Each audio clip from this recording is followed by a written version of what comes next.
हम बात कर रहे हैं आज हम बात कर रहे हैं एक महत्वपूर्ण मुद्दे की, सोशल मीडिया का अनैतिक प्रयोग। वाक एवं अभिव्यक्ति की मौलिक आज़ादी लोकतंत्र का एक अहम पहलू है। इस अधिकार के उपयोग के लिए सोशल मीडिया ने जो अवसर नागरिकों को दिए हैं, एक दशक पूर्व उनकी कल्पना भी किसी ने नहीं की होगी। दरअसल इस मंच के जरिए समाज में बदलाव की बयार लाई जा सकती है, लेकिन चिंता का विषय ये है कि मौजूदा वक्त में सोशल मीडिया अपनी आलोचनाओं के लिए चर्चा में रहता है। दरअसल सोशल मीडिया अपनी की भूमिका सामाजिक समरसता को बिगाड़ने और सकारात्मक सोच की जगह समाज को बांटने वाली सोच को बढ़ावा देने वाली हो गई है। सोशल मीडिया के जरिए अफवाह फैलाकर लोगों को भीड़ द्वारा मार देने की घटनाएं आम हो गई। हालिया दिनों में देश भर में 30 से ज़्यादा हत्याएं भीड़ द्वारा की गई। इनमें अधिकतर हत्याएं सोशल मीडिया पर बच्चा चोर की अफवाह फैलने की वजह से हुई है। कर्नाटक में बच्चा चोरी के शक में एक इंजीनियर की हत्या का मामला सामने आया था तथा असम में घूमने निकले 2 युवकों को बच्चा चोर समझकर मार दिया गया था।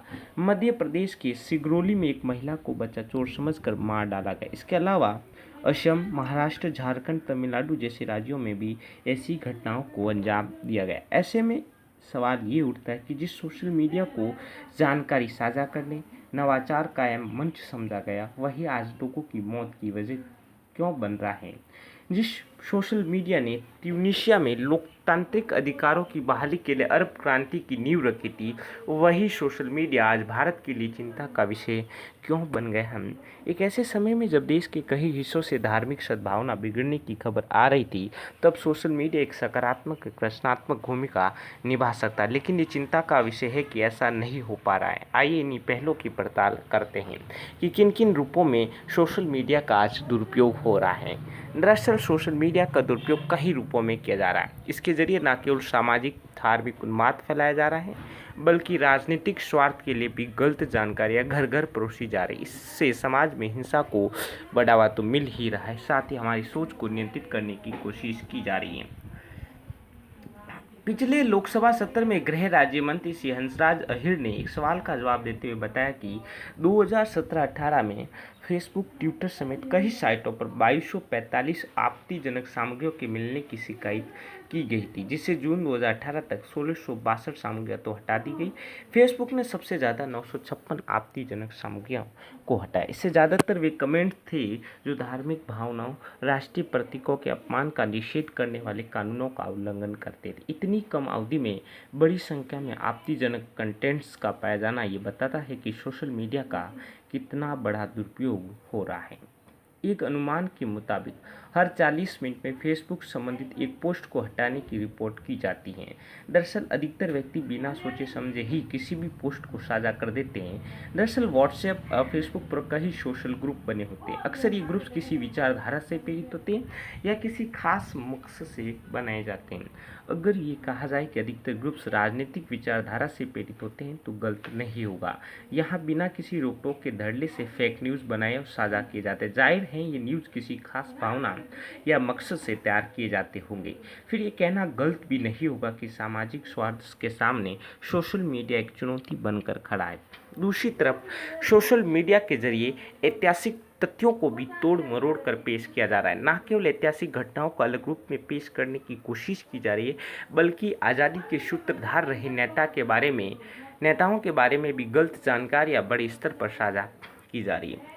राष्ट्रपिता महात्मा गांधी जी और प्रथम प्रधानमंत्री पंडित जवाहरलाल नेहरू जी के बारे में भी अनेक भ्रांतियां फैलाना इसी का एक महत्वपूर्ण पहलू है।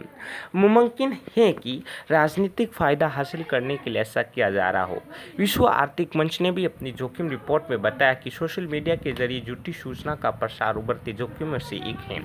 लेकिन सवाल ये है कि एक प्रगतिशील समाज और देश के लिए कितना उचित होगा कि वह आए दिन गलत सूचनाओं को बनाए और साझा करे। यकीनन ये न केवल हमारी प्रगति की राह में रुकावट है, बल्कि हमारे प्रगतिशील होने के दावों पर भी सवाल या निशान लगाता है। ऐसे में ज़रूरी हो जाता है कि हमारी सरकारें इसमें दखल दें और इस पर लगाम लगाने की भरसक कोशिश करें।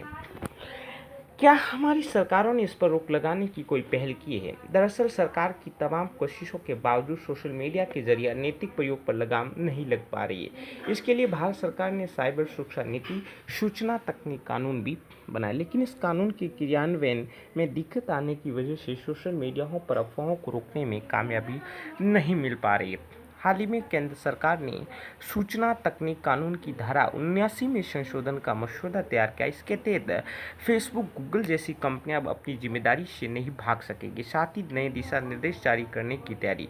इसके तहत आईटी कंपनी फेक न्यूज़ की शिकायतों पर न केवल अदालतें, सरकारी संस्थाओं बल्कि आम जनता के प्रति भी जवाब दे। जाहिर है आईटी कंपनियों की जवाबदेहिता तय करने की नीयत से संशोधन किया जा रहा है ताकि ये कंपनियां भी सतर्क हो जाए। इसके अलावा गृह मंत्रालय ने राज्य पुलिस बलों, खुफिया ब्यूरो को इस पर एक्शन लेने के लिए सोशल यूनिट्स बनाने की भी निर्देश दिए। सोशल मीडिया पर अफवाहों को रोकने के लिए दूसरे देशों में क्या क्या प्रावधान है, इसके बारे में भी जानते हैं। गौरतलब ये है कि सोशल मीडिया पर फेक न्यूज़ का मामला केवल भारत में ही सीमित नहीं बल्कि दुनिया के दूसरे देश भी इसमें चपेट में आए हुए हैं। इससे खास से परेशान नजर आ रहे। एशिया से लेकर पश्चिमी देश तक इस समस्या से दो चार हो रहे।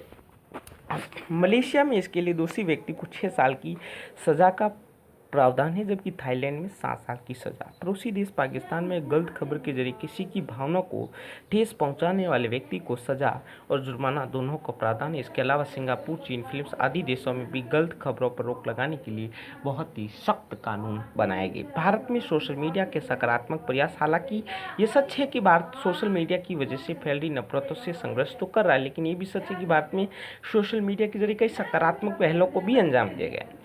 सोशल मीडिया के जरिए 2011 में अन्ना आंदोलन को मजबूती मिली और ये आंदोलन बेहद सफल रहा था।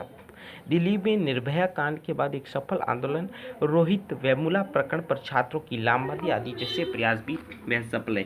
लेकिन मौजूदा वक्त में गलत इस्तेमाल की वजह से सोशल मीडिया ज़्यादा चर्चा में रहने लगा। एक तरफ हमारी सरकार डिजिटल इंडिया जैसे कार्यक्रम लाकर देश की तस्वीर बदलने का प्रयास करी, दूसरी तरफ हम इस कार्यक्रम के एक महत्वपूर्ण हिस्से का दुरुपयोग कर सरकार देश को ही चुनौती देने का काम करें। जानमाल की परवाह किए बिना अगर हम मूर्खता की मिसाल इसी तरह कायम करते रहे तो हमें समझना हो कि समाज देश को हम पतन के मुहाने पर ले जा रहे हैं। सोशल मीडिया के दुरुपयोग का मुद्दा ऐसा है जिसकी अब अनदेखी भी नहीं की जा सकती। गलत विचारों को साझा करने से देश की आंतरिक सुरक्षा भी खतरे में पड़ जाती है। ऐसे में इसके खिलाफ कानून कड़े करने की सख्त जरूरत है। देश जैसे जैसे आधुनिकीकरण के रास्ते पर बढ़ रहा है, चुनौतियां भी बढ़ती जा रही है। लिहाजा भारत को जर्मनी जैसे उस कठोर कानून की जो सोशल मीडिया पर आपत्तिजनक सामग्री का इस्तेमाल करने वालों पर शिकंजा कसने के लिए बना। हालांकि भारत भी इस तरह अपना कदम बढ़ा चुका, लेकिन देखने वाली बात होगी कि ये कितना कारगर साबित हो सकता है। जर्मनी में भी ये भी प्रावधान है कि कंपनी को हर 6 महीने बाद सार्वजनिक रूप से बताना होगी कि उन्हें कितनी शिकायतें मिली और उस पर किस प्रकार संज्ञान या इसके अलावा उन्हें उस यूजर की पहचान भी बतानी होगी जिस पर लोगों की मानहानि, गोपनीयता भंग करने का आरोप लगा। यानी जानकारों का मानना है कि ये कानून लोकतांत्रिक देशों में अब तक का सबसे कठोर कानून है। इसके अलावा सोशल मीडिया इंटेलिजेंस के जरिए सोशल मीडिया गतिविधियों का विश्लेषण करते रहना, शिकायत पर उचित कार्रवाई करना भी एक उपाय हो सकता है। इससे आपत्तिजनक सामग्री को बिना देर के हटाया भी जा सकेगा। अर्थात सरकारी एवं गैर सरकारी संस्थाओं द्वारा मिलकर जागरूकता संबंधी कार्यक्रम, सेमिनार का आयोजन कर भी समस्या पर अंकुश लगाया जा सकता है। अर्थात इस पे निष्कर्ष हमें समझना होगा कि ग्रामीण इलाकों में पगडंडियों के सहारे नदियों को पार कर बच्चे देश की साक्षरता दर बढ़ाने के लिए पढ़ने जाते हैं। देश के अलग अलग कोने में मजदूर व देश की जीडीपी को बढ़ाने के लिए मेहनत करते हैं, लेकिन हम लोग संकीर्ण मानसिकता के कारण उन बच्चों और मजदूरों की मेहनत पर पानी फेर देते हैं। सुविधाओं से लेंस घरों में बैठे हम देश में नफरत के बीज बो रहे हैं। आपसी भाईचारे को खत्म कर हम देश के लिए चुनौती बन रहे हैं। पिछले साल भारतीय पर्यटन एवं यात्रा प्रबंधन संस्थान ग्वालियर के अध्ययन में ये बताया कि भारत आने वाले 89% पर्यटक सोशल मीडिया के जरिए भारत के बारे में जानकारियाँ प्राप्त करते हैं। यहाँ तक कि इनमें से 18% लोग तो भारत आने की योजना ही तब बनाते हैं जब सोशल मीडिया से प्राप्त सामग्री इनके जहन में भारत की अच्छी तस्वीरें पेश करती है। अर्थात भारत की जो सोशल इलेक्ट्रॉनिक जो चीज़ है आज के आधुनिक युग में सोशल मीडिया भारतीय पर्यटन और यात्रा प्रबंधन संस्थान के लिए एक महत्वपूर्ण भूमिका भी निभा रहा है। ऐसे में यदि सोशल मीडिया के जरिए भारत की नकारात्मकता छवि सामने आती है तो इससे आर्थिक नुकसान के साथ साथ भारत की प्रतिष्ठा पर भी दाव लगेगी। इसलिए जरूरी कि तो हम देश हित को प्राथमिकता दें या सोशल मीडिया का बेहतर तरीके से प्रयोग कर दुनिया के सामने भारत की एक बेहतर तस्वीर पेश करें, ताकि आने वाली पीढ़ी को हम एक अनुशासित साफ सुथरा माहौल मुहैया करा सकेंगे। ठीक है, तो एक प्रश्न इसका ये बनता है कि सोशल मीडिया का अनैतिक प्रयोग सामाजिक सद्भावना के लिए किस प्रकार का चुनौती है, और सोशल मीडिया पर अफवाहों को रोकने के लिए आप क्या क्या उपाय या सुझाव सकते हैं, विवेचना कीजिए। ये बहुत सारा ये यूपीएससी में सवाल पूछे जाता है।